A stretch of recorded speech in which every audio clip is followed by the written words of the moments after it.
तो welcoming you all back class 8 students. तो ये आपका चैप्टर है हमारा रीशेपिंग इंडियन पॉलिटिकल मैप और ये एपिसोड नंबर 13 है। बहुत लंबा चैप्टर हो चुका है, I know that, but this is about to end, है ना। हर एक चीज़ का अंत तो होता ही है। वैसे ये चैप्टर के भी कुछ में भी सेकंड लास्ट और लास्ट, सेकंड लास्ट ही कह सकते हैं आप। सेकंड लास्ट में भी इसका एपिसोड ये नंबर रहेगा, एपिसोड नंबर 13, जिसमें आज हम पीपल्स लाइफ यानी कि जो लोगों की जिंदगी थी, जो इतने पॉलिटिकल पावर शिफ्ट हुए उसके बाद कैसी थी, ठीक है, वो हम करेंगे, वो हम पढ़ेंगे। उसके अलावा हमने पिछले क्लासेस में अपने तो नंबर 12 में एडमिनिस्ट्रेटर देख रखा है, एडमिनिस्ट्रेशन, कि कैसे इंडिया का सारी भाग दौड़ जो है, कैसे उसकी पॉलिटिकली, कैसे उसके अंदर पब्लिक अफेयर्स और कैसे उसका मिलिट्री चीज़ें, एडमिनिस्ट्रेशन कैसे हुआ। स्पेसिफिकली हमने दिल्ली सल्तनत का और मुगल्स का पढ़ रखा है। और अब हम पढ़ेंगे पीपल्स लाइफ यानी कि लोगों की ज़िंदगी कैसी थी हर एक राज्य में। यहाँ पे हमने 8 राज्य पढ़े थे, जिसमें दिल्ली सल्तनत, Mughal empire, Ahoms, eastern Ganga kingdom, Gajapati kingdom, Hoysala Vijayanagar का एम्पायर, बहमानी सल्तनत या फिर राजपूत एंड सिख एम्पायर था। इस सब के अलावा में अब हम इन सब चीज़ों के दौरान लोगों की ज़िंदगी कैसी थी, how the people there lived with these all things, कैसी थी उनकी ज़िंदगी, अब वो हम देखते हैं। So despite shifting political powers between 13th and 17th century, India witnessed vibrant economic activities. Thanks to agrarian foundation, thriving artisanal industries, community-based and temple-based economies, and extensive trade network. तो बहुत ज़्यादा शिफ्ट नेटवर्क, मतलब political network जो था, powers जो थी, वो कभी इधर से उधर होती रही थी। अगर हम बात करें 13 से 17 सेंचुरी के दौरान में बहुत पॉलिटिकल शिफ्ट हमें देखने को हुए। शिफ्ट मतलब कि एक से दूसरे में पावर शिफ्ट होना, एक राजा से किसी और का राजा बनना, वो होते हैं पॉलिटिकल शिफ्ट, जो कि इस टाइम ड्यूरेशन, इस पीरियड में बहुत हुए। That was of 13 to 17 century, ठीक है।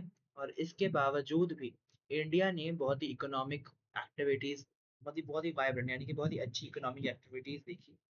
What all thanks to agrarian foundations, यानी कि आपके एग्रीकल्चरल बेसिस चीज़ें, आर्टिसनल इंडस्ट्रीज, यानी कि जो लोग चीज़ें थोड़ी बहुत बनाते हैं जैसे मटके वगैरह, ये सब चीज़ें, इन सारी चीज़ों ने भी इंडिया को बहुत हेल्प किया, इंडिया की इकोनॉमी को उस टाइम पे बहुत बूस्ट किया। और जो भी कम्युनिटी बेस्ड या टेम्पल बेस्ड इकोनॉमी, जैसे कि जो जो लोग आपके कम्युनिटी में या as a temple, as in religion, as in community, as in वैसे काम कर रहे थे, उसने भी इकोनॉमी को बूस्ट अप किया। प्लस जो यहाँ पे ट्रेड नेटवर्क भी था लोगों के, with that trade network, this all also help to boost your economy of the India that time, ठीक है। इसके अगर आगे हम बात करें तो building on decentralized economic and social systems such as shrenis, guilds, and jatis, which is these professional defined communities, and system for credit, the subcontinent remained one of the wealthiest region in the world. तो मतलब कि यहाँ पे एक decentralize economic and social network systems बने, जिसमें श्रेणीज यानी कि ग्रिल्स बने। श्रेणी होती है ना, जैसे ये श्रेणी वो श्रेणी वैसे, और जातियां जातीज वो बने, जो कि एक अलग अलग ग्रुप बन गए, काइंड ऑफ अलग अलग सिस्टम बन गए कम्युनिटीज के।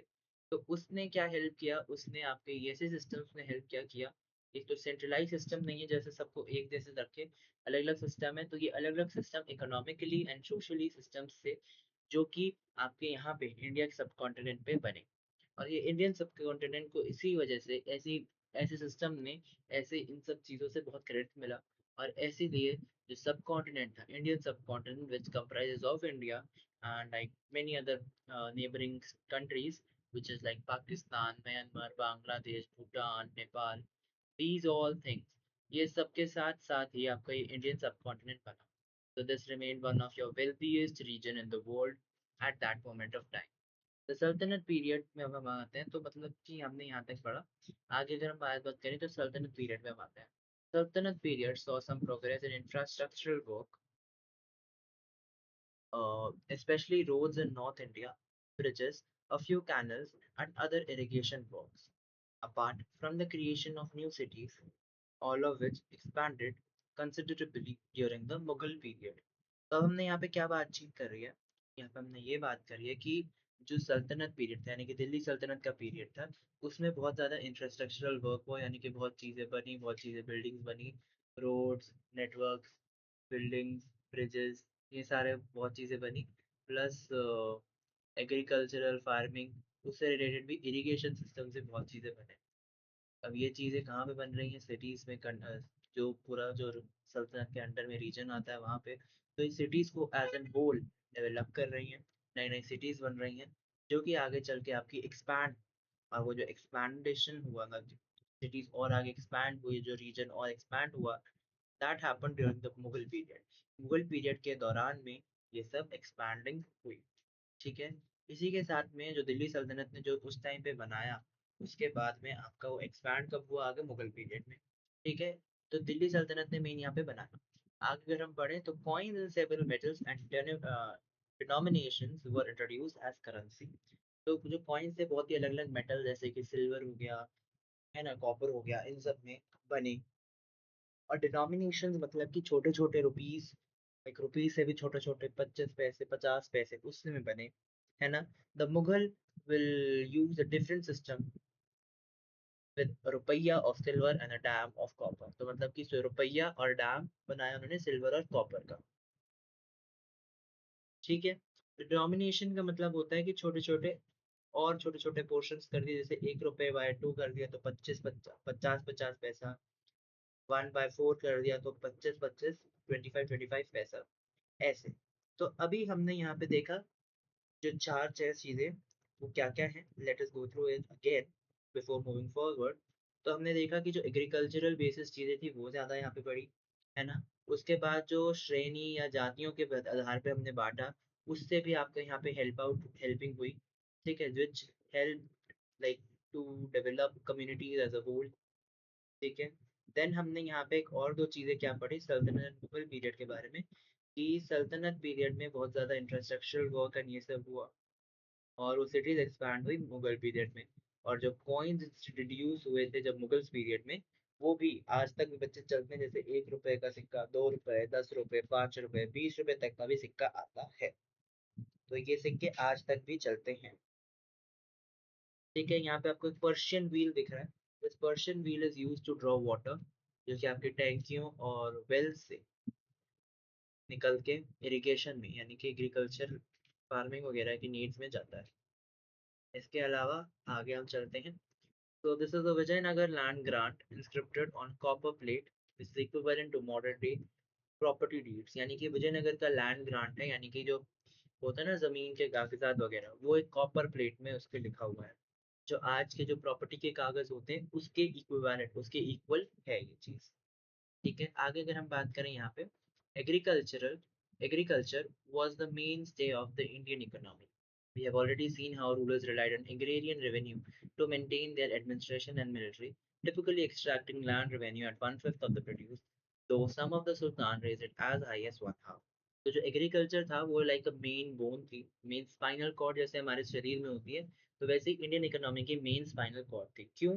क्योंकि बहुत ज़्यादा जो रूलर्स थे जो रूल करते थे राज्य में, दिल्ली जैसे दिल्ली में सुल्तान जो थे, है ना, वो सारे जो लोग थे, वो ज़्यादा से ज़्यादा इस एग्रीकल्चर बेस, फार्मिंग बेस उसमें ही रेवेन्यू इकट्ठा करते थे, जिससे उनकी एडमिनिस्ट्रेशन और मिलिट्री चलती थी। क्यों? क्योंकि पैसा उनका ज़्यादा से ज़्यादा वहीं पे आता था। वो लोग लैंड रेवेन्यू निकालते थे, उसमें जो 1/5 ऑफ दैट प्रोड्यूस कह लो, जैसे कि जितना कैसे गेहूँ मान लीजिए कि 100 kilo let's say for an example हुआ, तो उसका 1/5 यानी कि 20 किलो एज़ एन रेवेन्यू उनसे ले ले उनको दे देते हैं। है ना? वैसे ही मुझसे पैसे भी बहुत सारे लोग ऐंठते हैं, टैक्सेस भी बहुत लगते हैं। और प्लस कुछ-कुछ सुल्तान्स जो थे, यानी कि दिल्ली सल्तनत की बातें हो रही है, कुछ-कुछ जो सुल्तान थे वो 1 हाफ यानी कि हाफ ऑफ द थिंग, यानी कि अगर 100 किलो है तो 50 किलो उनका। ऐसे में भी इतने भी ज़्यादा taxes they had to take, like they had taken. ठीक है? तो मतलब कि इतने ज़्यादा इतने बड़े-बड़े taxes they was giving to whom? To the sultans, to the rulers, to the leaders at that time। ठीक है? तो जो एग्रीकल्चर था वो मेन चीज़ था, एग्रीकल्चर ही नहीं होती तो उनको ये सब मिलता ही नहीं, और उनका आगे का काम, क्योंकि देखो नौकरी, जब आपके पैसे होते हैं वो आप तभी यूज़ कर पाते हो जब आपके पास पैसे हों। पैसे कब आएँगे? जहाँ से भी आप ले रहे हो पैसे। तो वैसे ही जो वो लोग पैसे दे रहे थे उसी से वो लोग मिलिट्री का काम, एडमिनिस्ट्रेशन का काम वो सँभाल रहे थे। नहीं तो उनके पास पैसे कहाँ थे, वो लूट मार तो कर रहे थे वैसे भी, बट उसके अलावा भी जो पैसे हैं वो भी वहां से उनके आए। Except this, will move further आगे। ठीक है, the expansion of irrigation system increased agricultural productivity, allowing for the production of multiple crops, including both food, which includes rice, wheat, barley, pulses, sugarcane, spices, and non-food items like cotton, silk, wood dyes, timber, jute. So अब यहाँ पे जो agricultural expansion था, irrigation expansion था, यानी कि जो irrigation system थे वो और अलग अलग तरीके से आए गए, जिससे कि एग्रीकल्चरल और फार्मिंग लैंड में और पानी अच्छे से दिया जा सके, इरिगेशन अच्छे से बांटा जा सके, अच्छा से डीप रूट लेवल में अच्छे अच्छे इरिगेशन। तो फॉर दैट रीजन वहाँ पे पानी दिया गया।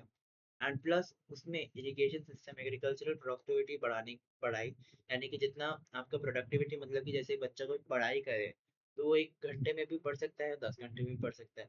अब वो बच्चा 10 घंटे में एक चैप्टर पढ़े या 1 घंटे में एक चैप्टर पढ़े, वो बच्चे की प्रोडक्टिविटी है ना।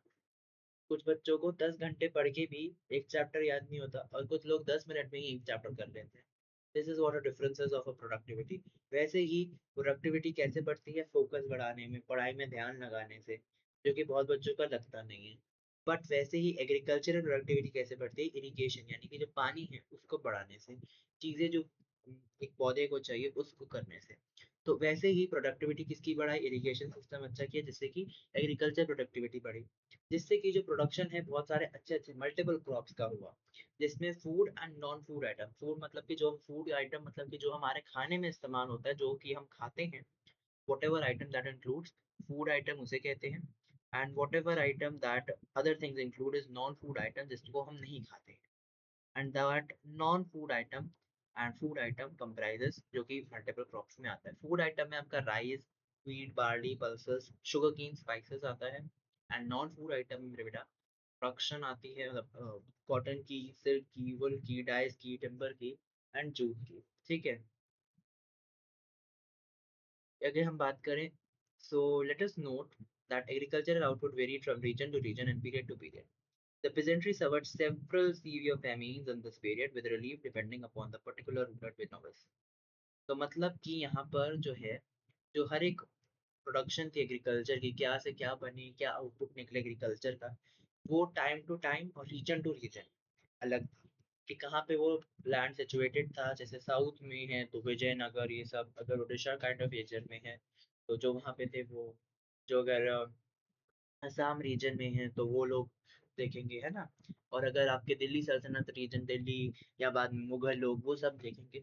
तो इसमें डिपेंडेंसी क्या थी, कि वो रीजन कहाँ पे है, और प्लस ये भी डिपेंडेंसी थी कि वो उस टाइम पे किसका राज था, मींस पीरियड टू पीरियड, यानी कि टाइम टू टाइम किसका टाइम है उस वक्त, किस कौन राज कर रहा है। लेकिन किसी भी राज्य में जो पीजेंट्री लोग थे, जो फार्मर लोग थे, वो सबसे ज्यादा सफर करे। उन्होंने फेमिन यानी कि भुखमरी भी देख रखी है, ऐसे ऐसे पीरियड भी इस टाइम पे आ रखे हैं। और जो इनको थोड़ी बहुत रिलीफ मिलती, थोड़ा बहुत शांति मिलती, थोड़ा बहुत सुख चैन मिलता था, वो भी किसी ना किसी रूलर की पर्टिकुलर, कोई रूलर हो, को थोड़ा ऐसे रहम दिलाए, रहम दिल हो, दया करे थोड़ी, तो ही होता है, नहीं तो they can't do anything, right. क्योंकि उनमें उनको ज्यादा से ज्यादा ऐसे ऐसे रूलर बहुत ही कम देखने को मिलते हैं। आगे अगर हम बात करें, apart from textiles, apart from textile, craft person made a wide range of products from weapons to utensils to ornaments and jewelry item। तो सिर्फ कपड़ों के यानी कि टेक्सटाइल के अलावा क्राफ्टमैन ने बहुत अलग अलग वेपन्स प्रोडक्ट्स भी बनाए, जैसे कि हथियारों से लेके बर्तनों तक, ऑर्नामेंट से लेकर के ज्वेलरी आइटम जो है ना, वो सब भी बनाए। Ship building essentially to river and overseas trade developed considerably in दो सेंचुरीज। जो शिप बिल्डिंग यानी कि शिप बनाए, जिससे कि पानी में जो नदियां हैं वहां पे हम काम अपना कर सके, वहां पे हम ट्रांसपोर्टेशन हो पाए। और ओवरसीज ट्रेड यानी कि दूर दराज जो सीज के आगे में जो ट्रेड है वो भी हो पाए। ऑलराइट, इसके अलावा they developed, okay, Indian goods were exported through coastal and river side town such as Calicut, Mangalore, सूरत, मसूलीपट्टनम और हुगली। तो ऐसे ऐसे यहाँ पे आपको कोस्टल रीजन है, रिवर साइड टाउन्स हैं, जहाँ से आपका जो इंडियन गुड्स था उसको एक्सपोर्ट किया जाता था। ठीक है, यानी कि बाहर भेजा भी जाता था, जो कि है Calicut, right, Calicut, Mangalore, Surat, Masulipatnam and Hooghly, again I have told you.